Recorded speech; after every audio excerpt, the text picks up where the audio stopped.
This podcast is intended for entertainment and informational purposes only and is not a substitute for professional advice, diagnosis, or treatment. The opinions expressed on this podcast are those of the business psychos and does not reflect the viewpoints of their current or former employers or clients. Thank you.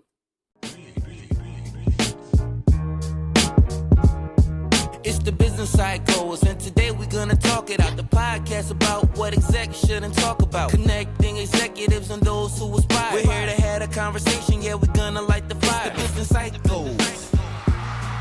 Yeah. The business psychos. Welcome to live. Business Psychos. Katie Bickford, Mary Schaub. Here we are. We're doing it.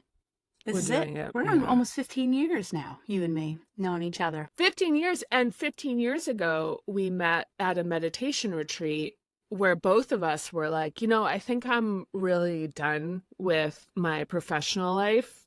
I was done with everything in my life, professional, personal. There was a relationship there somewhere. Everything it's a transformation moment. I just built my first team, and I was kind of like crawling on hands and knees, begging for mercy from the universe. And it was that little respite of time that we spent together. And both of us were sort of like, hey, maybe we can break out of this thing. And in all fairness, I think the last 15 years, we could call us doubling down, actually.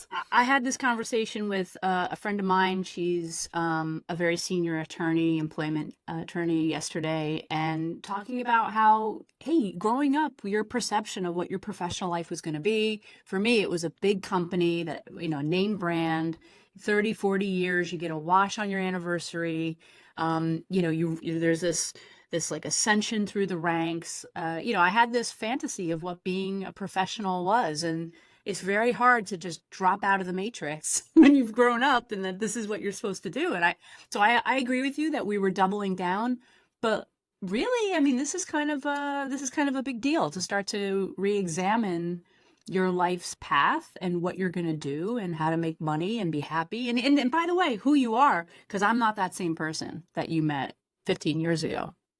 I hope not. As far as the last, 15 years and continuing to grow our professions and ultimately become executives and leaders, the privileges and the opportunities that has brought into my life to be able to experience all facets of myself, like not just professional, but like be able to examine the other parts that I, have been curious about, like be able to, scale mountains in Nepal and scuba dive and, the Great Barrier Reef in Australia, going to yoga school and be able to have time to do stuff, like the privilege that's opened up. And that's so much to do, I think, with why we both feel really passionate about representing professional life, not as this kind of duality where it's either this like incredibly terrible thing that's unjust, which is, yes, true and justified, but also it's like a yes, and it's also this incredible opportunity to break into huge aspects of privilege and opportunities. Tell me a little bit about what this Business Psychos podcast is about, Mary. I think you just killed it with that explanation. This intersection that we're all struggling with. We were struggling with it 15 years ago, right? This is who I am. This is what I do. These things are related. These things aren't. I don't know how to reconcile that. To your point, how do I afford to be me and do the things that I want to do? It just seems like this impossible paradox to be authentic, to survive and afford the life you want and yet remain true to yourself. And whether that's because I can't afford to go scuba diving because it's too expensive without that job that keeps me up at 2 a.m, or maybe it's something else. Maybe you want to be an artist. You want to be a creator. How do you do that when you spent 30 years in a career that you're pretty locked into? How do you make that jump?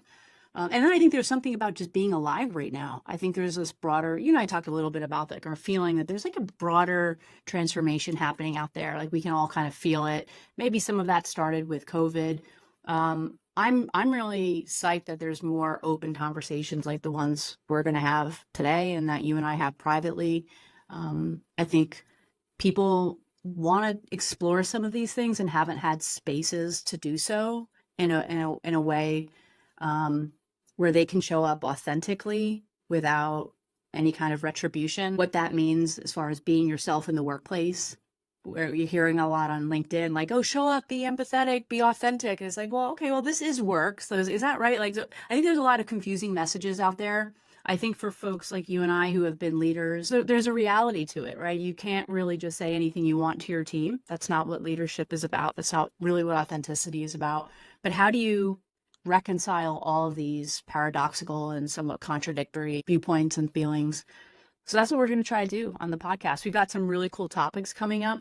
And we've been getting some informal feedback from our networks. This is our first episode, which is really exciting. But we want our audience to be a part of the show, right, Katie? We want like Amen. your comments, your feedback. Like if you want us to talk about something, we want to hear it.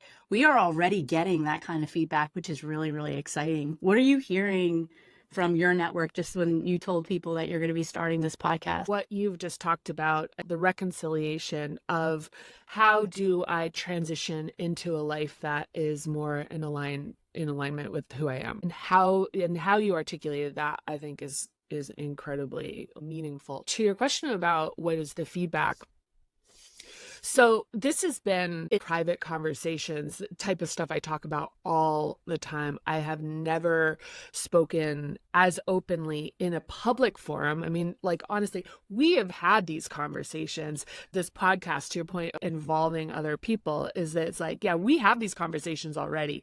So we're bringing like y'all into this. And as a byproduct of doing that, we want to hear from anyone who's listening. The response across the board has been, oh my God, I can't wait to listen to this. This is the conversation that I want to be having. And one of the things brought to memory was, for a period of time, I worked in a program that was like for career transition. I ran admissions and I would do calls with people. And sometimes I'd be doing as many as like 14, 30-minute quick calls with people. And I had to figure out how to really like nail this key discussion with people who'd done everything right. It's like the right college, like applied themselves, like, you know, had everything that they were promised was going to make them supremely like settled and happy, which likely had been the case for those who came before them and advised them as far as like how to build their lives. It was like this deep secret that is like, this isn't working for me in this way that I don't even know how to articulate. And it feels really ungrateful to be complaining, or even ungrateful to be turning my back on all of the resources that were, you know, poured into me by way of education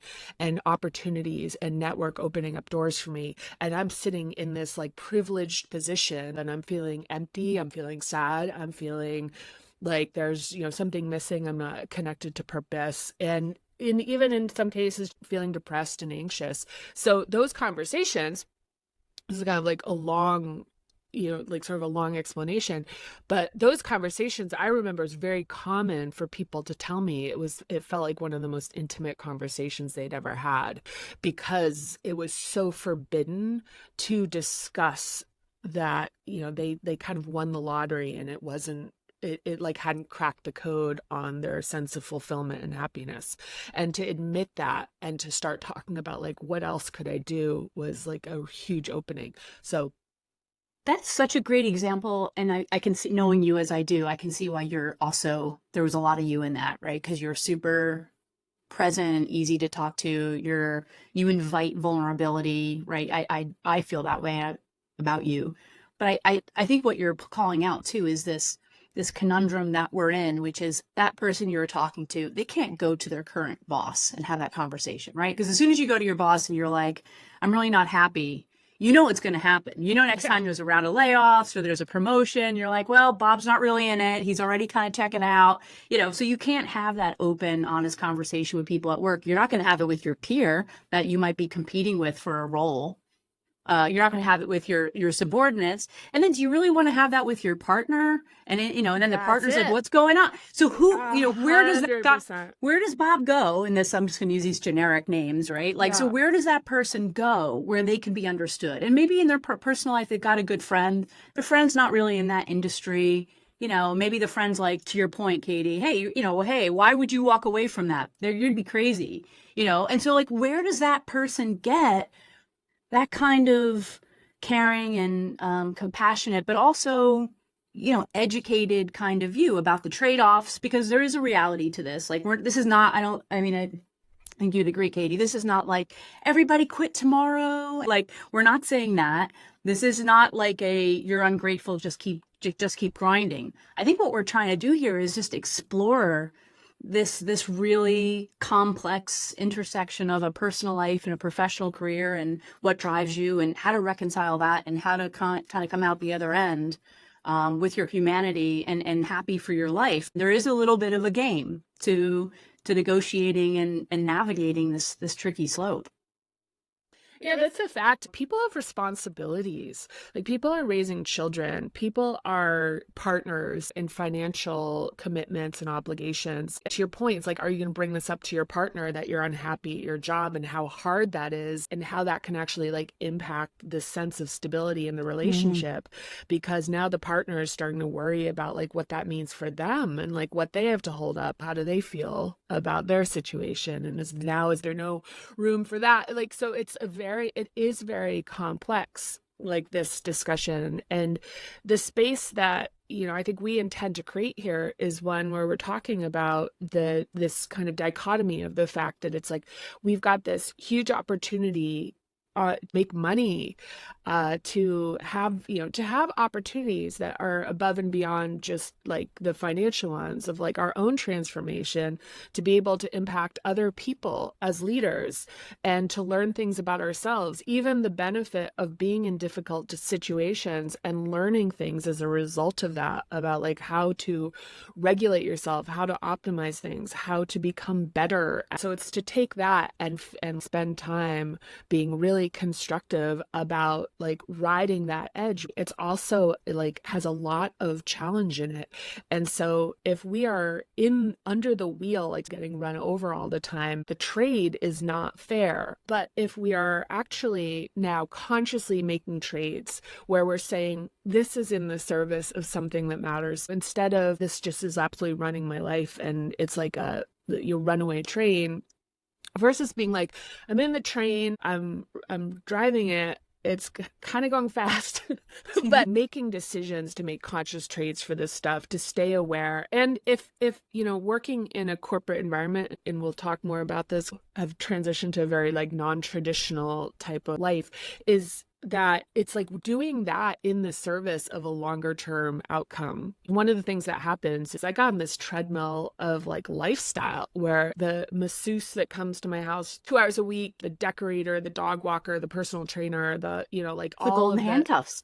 Yeah, and adding those things on to try to create a sense of comfort and sustainability, really acknowledging it's like I'm spending like this because I'm actually trying to comfort myself. I'm doing all this stuff because I'm actually trying to reward myself for the fact that I'm as like unfulfilled, unhappy, stressed, and strained as I am. I experienced like my energy would be so low. The only thing giving me life were services and delights and lifestyle things. It became this really confusing thing. How do I get off this treadmill? Because the only thing that's keeping me happy is the lifestyle that this job gives me. So it starts to like really speed up and you feel kind of trapped on it. And I will say, when that stimulation gets removed and the overstimulation, that life actually, like simple things kind of wind up like being more satisfying. Even my standards and the things that I used to feel like I needed, I just do not need anymore. But that transition is not something I would just say like you can immediately cognitively understand it and then enact it. The conversations that like I think we aspire to have in here are really about these more nuanced, complex realities and navigating them in a way where we can actually like do something about them, versus just being like, this is actually great and I'm not being grateful, or this is really terrible and I should blow everything up. And it's like, no, there's a middle road. How do you walk it to create the best life for yourself, your family, and the people that you care about? I would add just one thing, and that is like I do think COVID was a little bit of a collective experiment on what you're saying, right? We weren't going out, we weren't going to fancy restaurants, we weren't going on vacation. There was this moment where everyone was like, my dry cleaning bill is down, I'm not spending all this money, I'm not going out, I'm not buying all. And yet, like, I can survive without that. Like, I think it was just this little pause for people who hadn't started to think about some of these things. I do think that that's how the the work from home controversies, the quiet quitting, the people contemplating, like maybe I'll just do some gig work. Like, I think it just was this moment of like, wait a minute, do I have to do all those things? I mean, I do think there were tons of mental health trade-offs to all that. So I'm not saying that was where we should go. I think that experience made us all pause and taste a little bit of when we take those golden handcuffs off, or we stop appeasing ourselves with all those. I'm not doing that 3-hour commute anymore. I'm not like dealing with all these types of things. I'm just looking at this as like a job and whatever.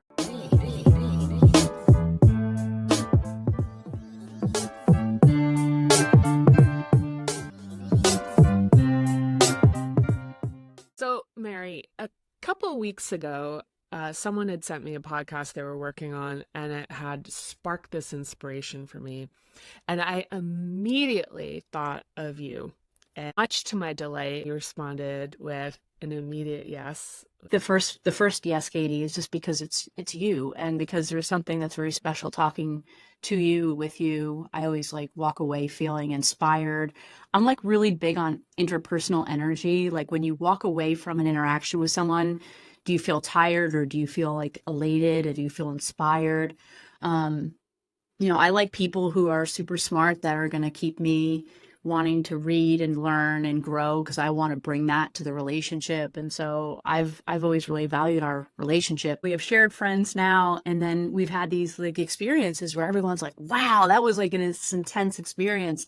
And I think I wanted to share that, like you said earlier, with others. What I love about our conversations is that it's not just heady. It actually gets into the heart a little bit. And I think that's where we really need to be. I think that's where real change happens. Otherwise, it's like kind of theater. But I do find that talking is like, for me, the road to intimacy. I think it goes back to, my earliest relationship with my father, who was a complicated guy, a very traditional blue collar guy, did not talk about feelings, certainly would never consider therapy, self work, self-help books. That was not at all in scope with my dad. But every Saturday we would sit down, probably from somewhere around 13 till I was in my late 20s. And I'd go, either I was living there, or I would go to the house on a Saturday, do laundry, because I lived in an apartment without any laundry. And we'd sit at the kitchen table, have a cup of coffee, and we'd talk, right? An hour, 2 hours.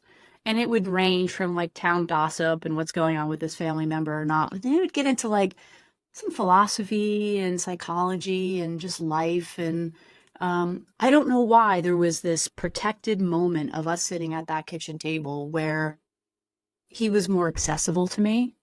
And I was just like drinking it up. I remember I would feed him different topics to try to get it to last, because he also had like this little barometer. He had this like sands through the hourglass. It would start I would know when I was losing him, he would have enough for a day. And I'd be like, what do you think about space exploration, Dad? Should we continue to invest in space? I knew that would get him going. I wanted that connection with him. And I felt like talking was a way to it. And so maybe that's one of my formative experiences, which made me seek intimacy with other people through sitting down and sharing experiences, because not everyone's going to sit down and go super deep. And, you and I, we met in a yoga retreat. And so we can play in that deep end in space. Not everybody can, and that's okay. Doesn't mean that they don't have these thoughts and feelings.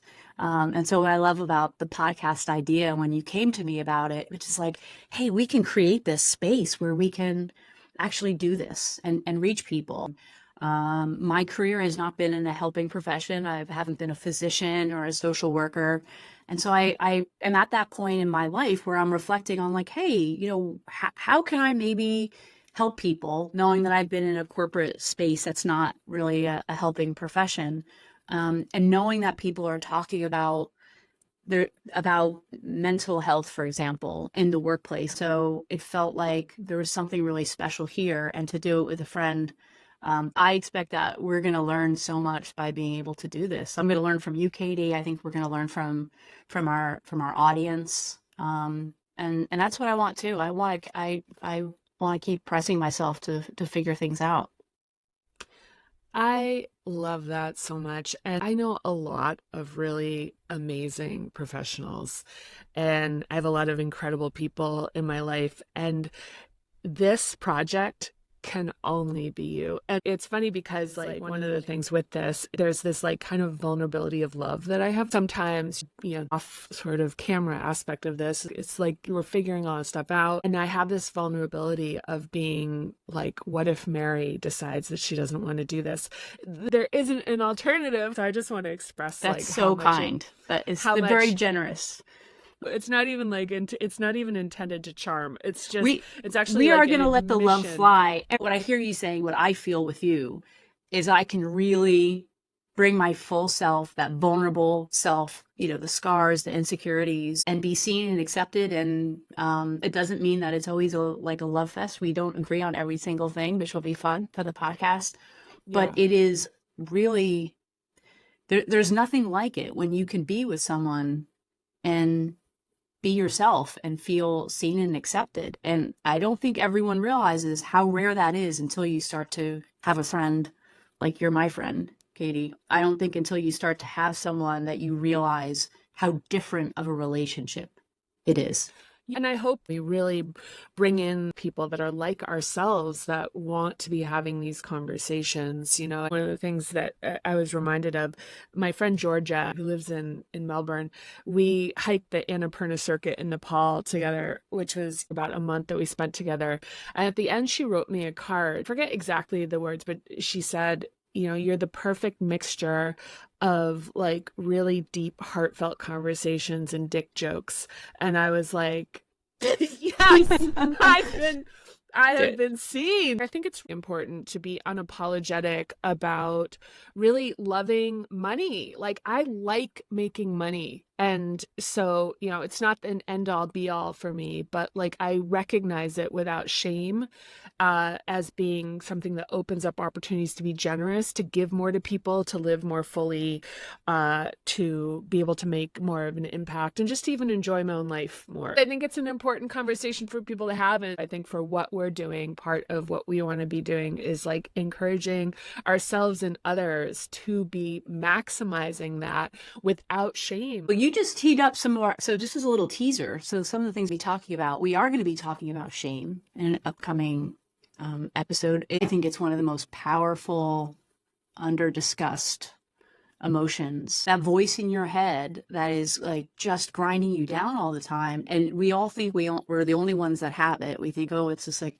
our dirty secret. And it's very powerful. Very, very powerful. So we're going to be talking about that again at this intersection of like being a human being, having growth goals, but also, maybe holding a leadership position in a corporation. And what does that mean when you're dealing with this, or you have a team of people who have shame and they're not aware of it, and it's kind of coming out in team dynamics. We're also going to be talking about mental health in the workplace. I think this is our next episode is going to be, I think this is going to be a multi-episode topic, to be honest. Get the conversation going about how we can take care of each other as best as we can, and how do you manage your own mental health in a stressful role, and that of your team. And then we're going to talk about self-growth and what comes with growth, and do you have to grow? One recurring segment that we're going to have is where we take questions or we read comments and anecdotes from our audience. So we're going to make some space for every episode to give some of that feedback. Real life examples that are out there that we're all dealing with. We're all going to go through and play this little game together. And then at the end of the day, we're going to feel like we did our jobs. Meanwhile, everyone's pretty miserable. It's now become a meme. You're giving me a pizza party when I actually just want a raise. People are starting to be more vocal, especially Gen Z and I guess younger millennials, talking really freely about like what this trade represents. That it's like you're getting my work time in exchange for income, and at least for our generation, you just give everything you got. And they're like, wait, what? Because they were raised by people doing this, and they just got to see it from the outside looking in and just be like, whoa, what how much are you giving up of your life? All these crazy anecdotes about things that are being presented as being like benefits and appreciations that are just actually considered now to be kind of just insulting. We didn't talk about this, right? When I was coming up, and I had the same thing. I had the pizza party. at a corporate I was starting, and it was like, I'm somewhat of an introvert. I'm not really, that's not my scene. That's not where I thrive. And Oh, you're sort of yeah. you're sort of in a conference room with the paper plate soaked with pizza grease, and you're sitting there having to make conversation with people that you probably don't have a lot to say other than, your day-to-day interactions. And it was torturous for me. Like, to your point earlier about what you should be grateful. You have this job, it pays you, and look, they bought you pizza. Like, shut up.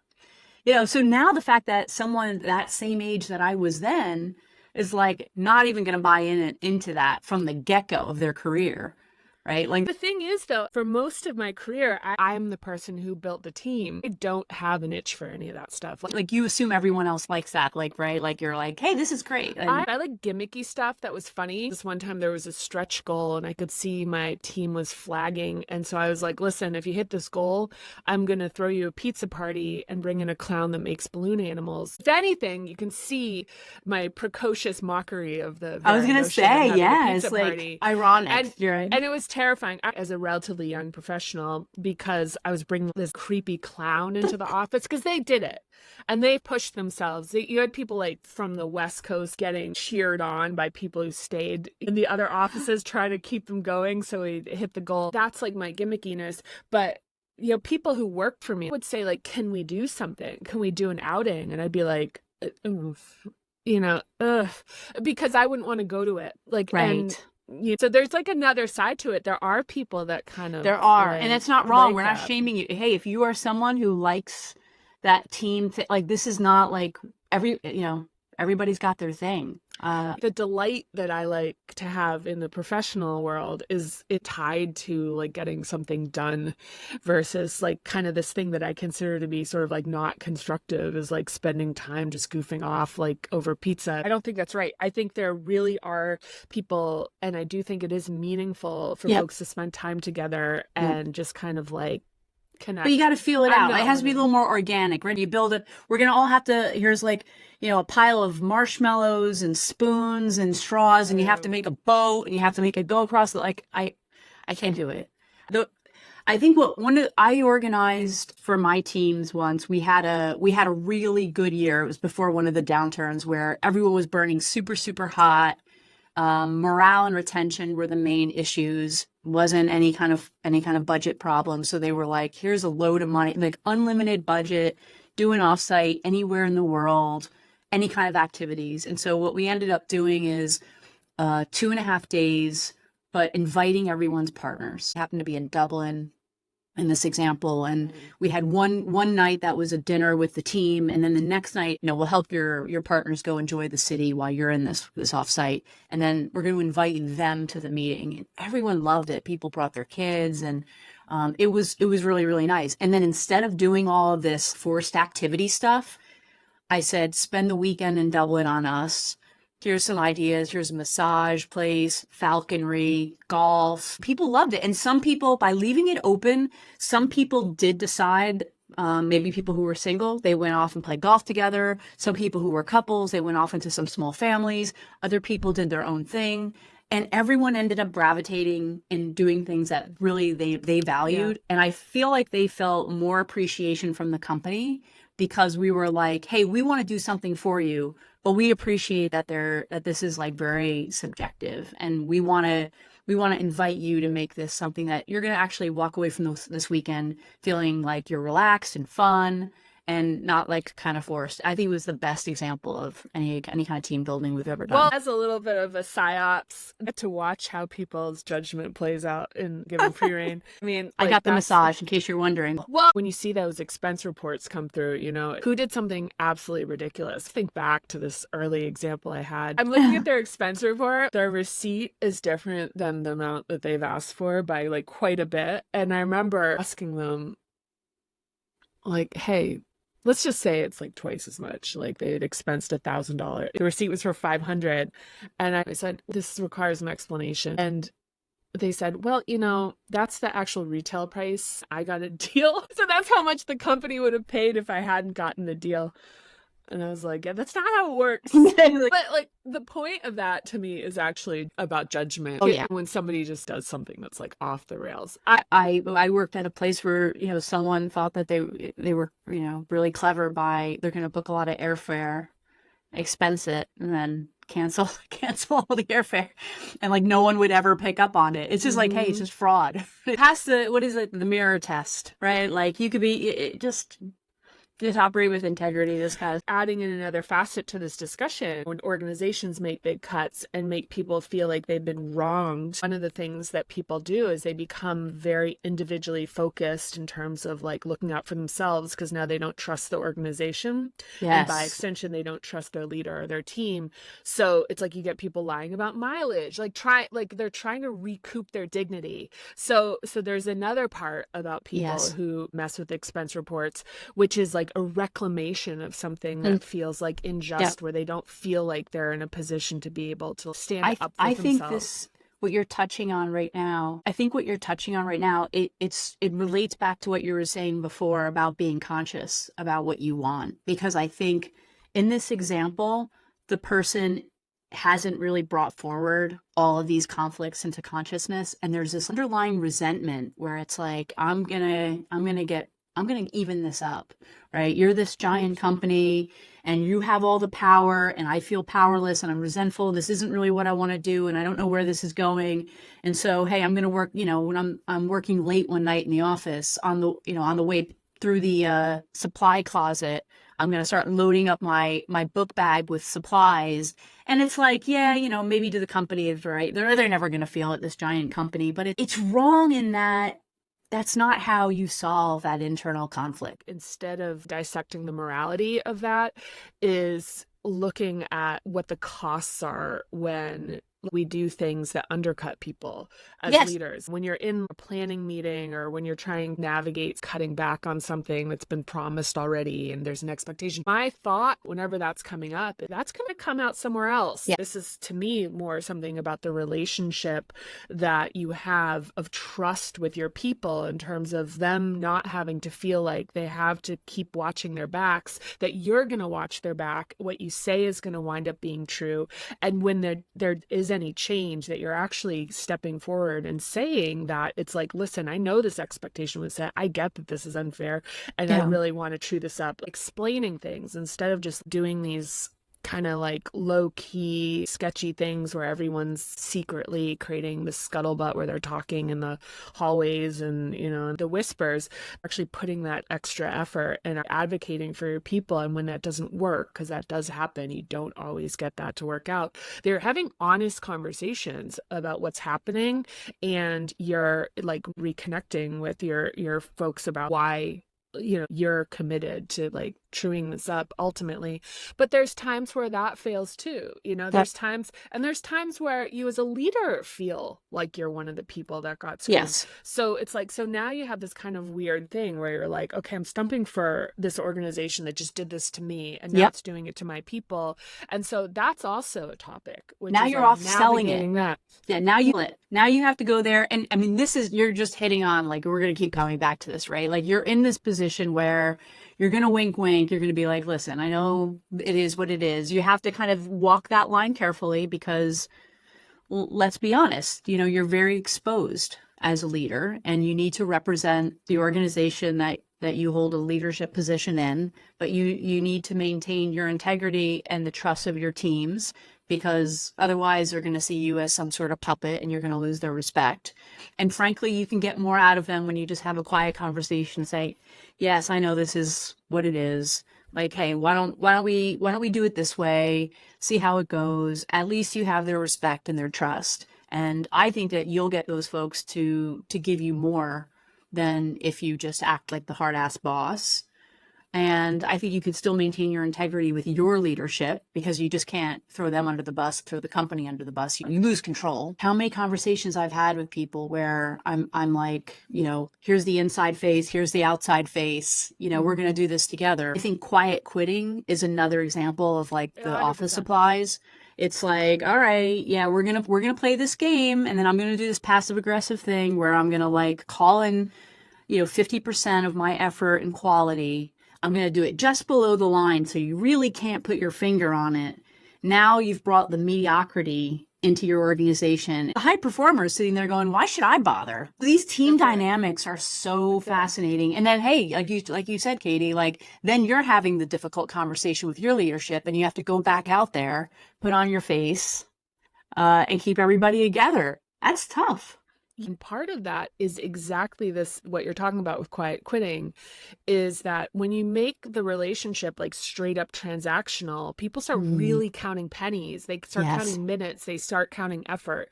And when there's joy and when there's excitement and there's collaboration, like we're building this thing and my input is valued and I'm learning how to do something new and I'm part of a winning organization and doing this actually like feels like it matters. For organizations that like start doing this thing where they're like, well, we're going to cut back on this little thing. How much can it matter?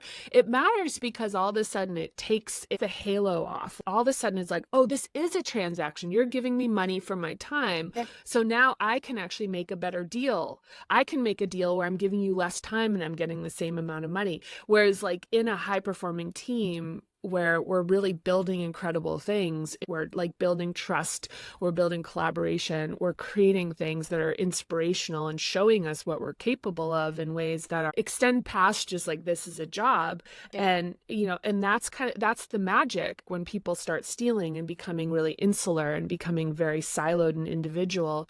That I look at as being, you know, sometimes it's people, you have the wrong people. If you have people who are cutting corners or aren't giving as much, instead of this accusatory thing, is taking some level of accountability for trying to see like, what is it that is happening here that could possibly be contributing to this and meet that person halfway. Because if it's just a discussion where it's, I gotcha, then it's over. And now you have the issue of having to fill a spot, hire and onboard somebody versus continuing to build a relationship and possibly bring somebody back from having felt resentful to feeling like they're part of the future of the organization. But sometimes it's not possible. Sometimes that's going to be really deleterious for the ultimate output of the organization. So, well, you know, and culture, right? Some cultures are not high performing. I've been very lucky to work for some amazing high performing cultures. And I have built high performing teams and I consider myself a high performer. And I have been a high performer in a low performing culture and, you know, all different variations. And this goes back to what you were saying before about the game and being aware. Right? Like if you are a high performer and you happen to find yourself in a culture that is not high performing, then you need to read the script, look around, understand where you are and how to excel in that environment because you may not excel in that environment. And if you are a leader and you're trying to build high performing teams, but you're not going to get the budget for the bonuses or you're not going to get, you know, there's all these complexities. I think one of the last things that we can talk on here, Katie, about the kind of the tone or the vibe of this podcast is we're not going to be damning big corporate. We're not going to be like rallying for revolution.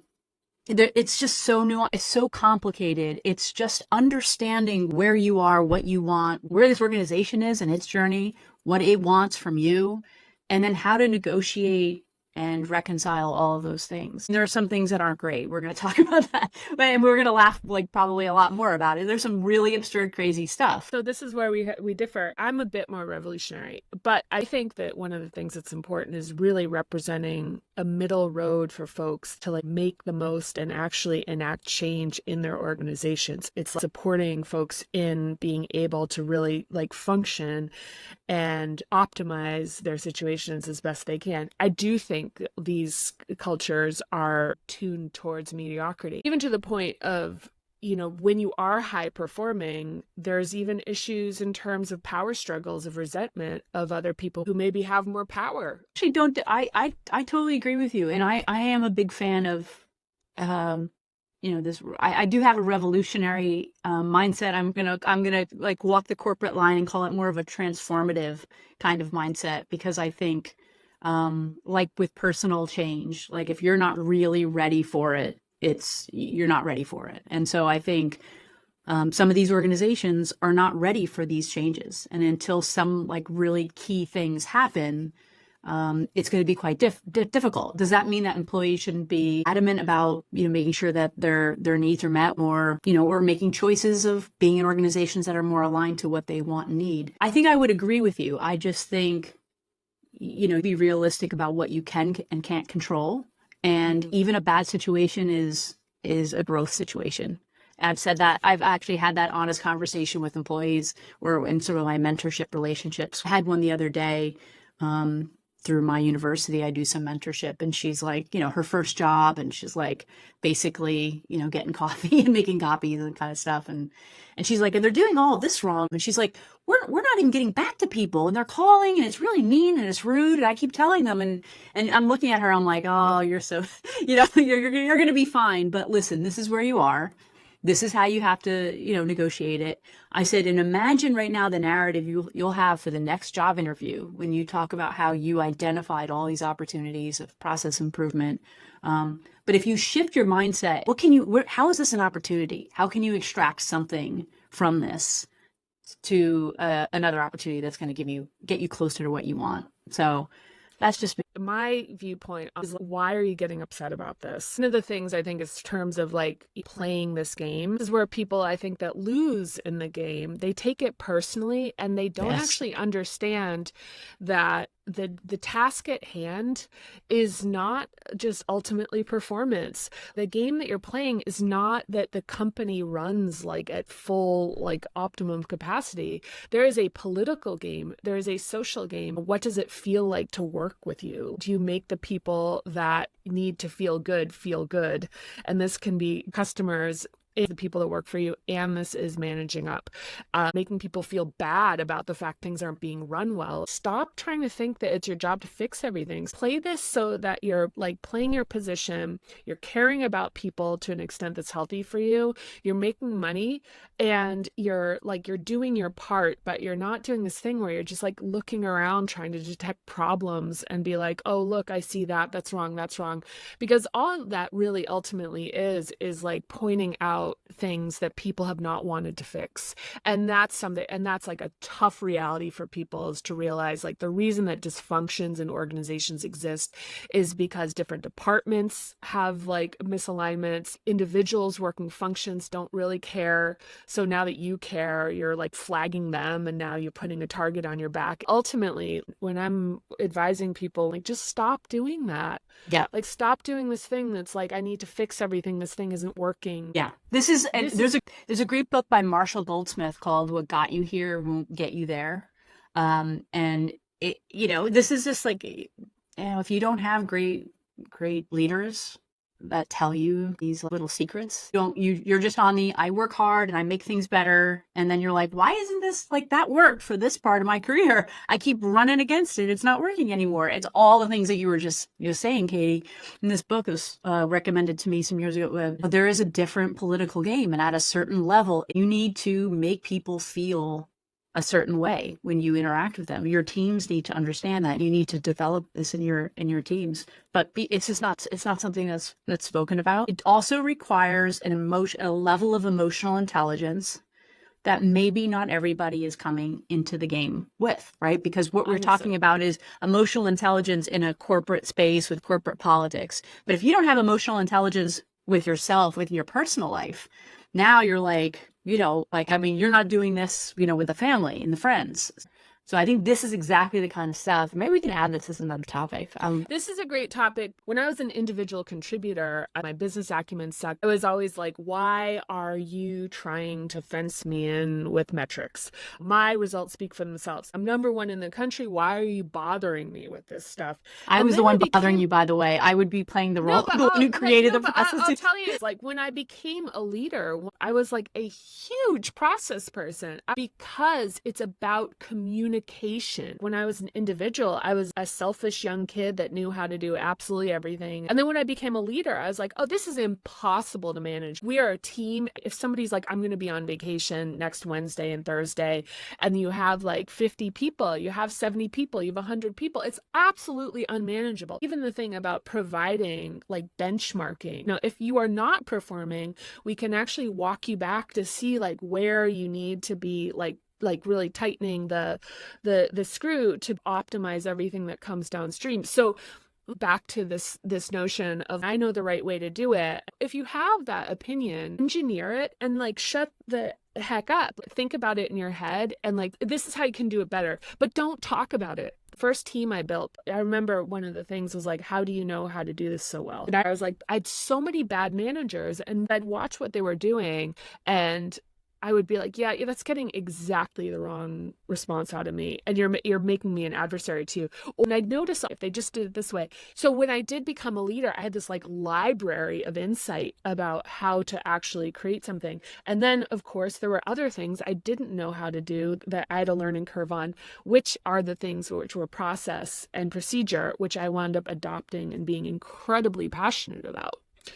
So yeah, more topics for us. All right. More topics. We did it. And cut. And cut.